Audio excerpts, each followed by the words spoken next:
we got a lot of work to do. I mean, I would obviously rather play. I'd rather play whatever. If we're going to have a bye week, I'd rather have the bye week over Thanksgiving for the kids. I mean, I've said that for a long time. I don't think having multiple bye weeks and not having Thanksgiving off is the right thing to do. I just don't understand that. But I coach football, so I don't get a vote.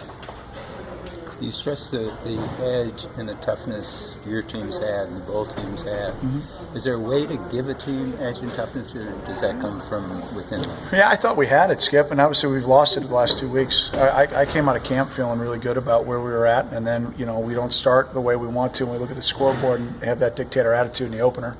And in the first half last week, I thought our defense played really well. I thought they played well until about 6 minutes, or about 8 minutes, 9 minutes maybe. Don't quote me exactly the number, but in the fourth quarter when we had decided not to play on the deep ball, and now all of a sudden we're chasing again. And then offensively, we had plenty of opportunities. We self-inflicted wounds. We throw a pick in the end zone. We get penalties. We kill ourselves momentum-wise, and we played a good team, but we gift-wrapped it for them. So we got to fix those things, and until we do that, we're not going to be successful. And hopefully, through this week and next week, we fix it well enough so we can go out and be more consistent against Western. They're a damn good football team. I mean, sitting around watching them now the last week, we expected to be on the road recruiting, but we've already finished most of our game plan. Incredibly well-coached football team that is very, very good. I mean, they gave Wisconsin all that they could handle. They did the same thing last year against Minnesota. So, we're not playing a team that's a week off. We're playing a very good football team.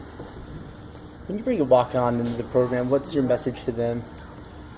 Well, I believe that they've come to the best school to be a walk-on in the country. I think, number one, we treat our guys the same way, whether they're at their scholarship or walking on.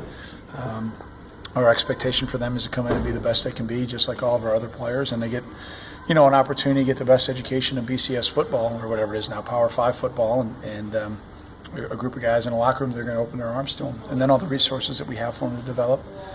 And then, the job that the university does for guys that walk on, we've been able to really help them out and their families out financially.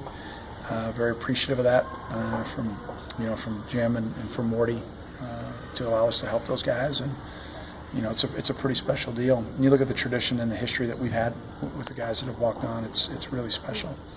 Joe Cannon now, he's in his 5th year with you guys as a walk-on. What does he bring to the table for you? Yeah, Joe's got a lot of juice. I mean, I love Joe since day one. I mean, he's a guy that's, I think really embraced being a member of the team, wants to play. I mean, it's not like he's not beating down my door like, hey, coach, can I play? It's just he's in a competitive situation. He shows up every day at practice. He's phenomenal. He's taken advantage of all the resources that we have as a program, and he's just a terrific young man with an incredibly bright future. I'm sure you remember that moment after the Nebraska game, the win in 2011, stand there with him. What was that like for you? With Timmy Week? Yeah, that was Tim Week, not Joe Cannon, my bad. Yeah, no, that's all right. That was all right. With Tweaky, that was unbelievable. He's out there on the he takes us out of the tunnel with the flag, being the only guy on our roster from Nebraska, and his sister's in the band. Grew up in Nebraska. That was a pretty special deal for Tweak, something I'll never forget for him and I. Well, okay. I think that's it.